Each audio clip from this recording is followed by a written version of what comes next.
A common age for mental illness to first manifest itself is in a person's late teens or early 20s. And that's when it happened for me.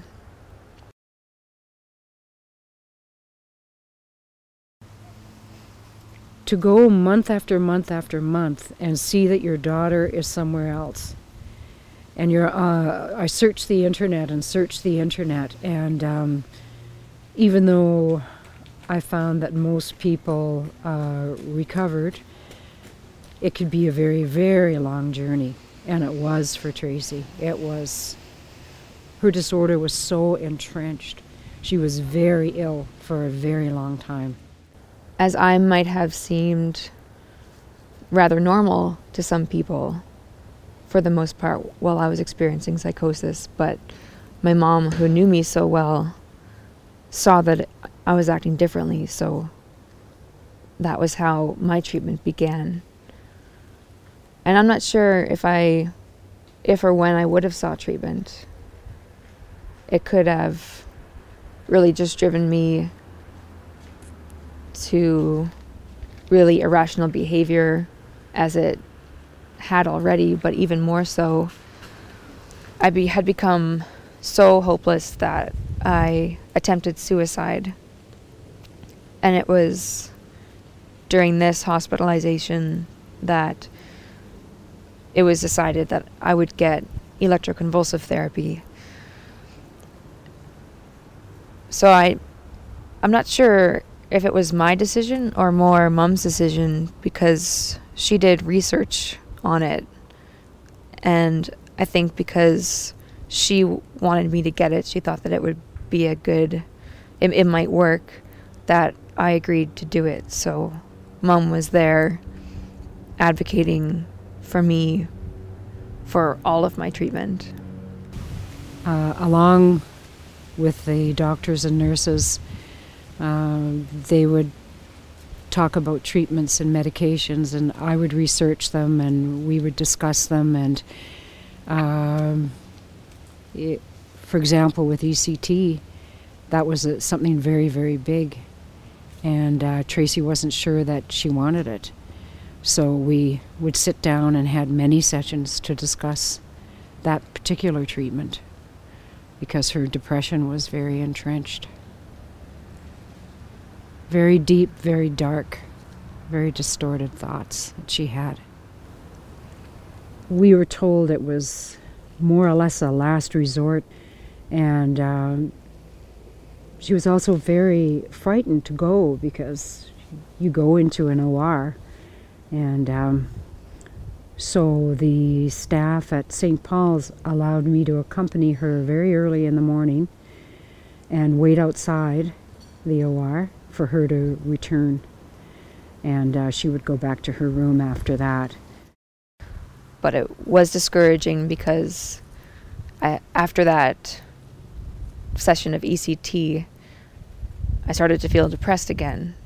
So that was discouraging, and I went back in hospital a few more times after that.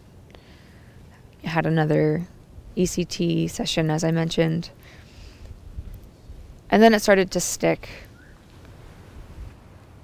But the ECT, or electroconvulsive therapy, ended up being a really good treatment for me, because it did work. I've actually had 2 sessions of it, and after each one I felt better. But after the first one, about a year later, I fell into a deep depression again. So I had ECT again, and this time it really helped. The staff, doctors and nurses, people that worked with Tracy, they're the people that gave me hope. To say, don't give up. Sometimes it takes a very long time. And it's also a lot of work on behalf of the person who's ill, because the life that they expected, that your loved one expected, isn't there anymore. Their brain isn't working properly, and it's really scary. Going through treatment for mental illness doesn't mean that the illness is gone once you start to feel better. But my episodes, it's usually depression that I more struggle with than hypomania or mania creeping back in.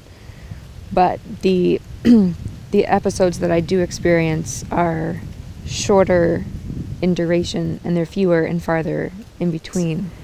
And no matter what, allow your family member, your loved one to know that you're there for them, that you support them, and that they will get better. And even though it's a very long road sometimes, as it was for my daughter, a long time before she could see clearly and that her brain was working again, don't give up hope. Just keep in there. Go to the therapies. Encourage your loved one to go to therapy. Well, now that my symptoms are manageable and are not in control of my life like they were, I'm back taking courses at college. I don't know what I want to get my bachelor degree in. I don't want to know what I want to major in, but I'm enjoying psychology and social work courses right now. And that stems from having an illness, actually, because before I was taking sciences. So my interests have changed, and I'm involved in some mental health programs in the community. I just recently graduated from the peer support worker program. I think you have to arm yourself with information. You have to ask a lot of questions of your healthcare professionals. And do a lot of research yourself. Don't give up hope. Love your loved one, be supportive of your loved one, and just keep at it. I think because there's a general lack of knowledge of what mental illness is and how common it is, that people are afraid to seek help, or they're ashamed to go into a therapist's office to even consider that they might have a mental illness, because we really only see the extremes of mental illness. And don't be ashamed for seeking treatment, because that's how you'll start to feel better. That's how you'll be able to continue on with what you'd like to do in life.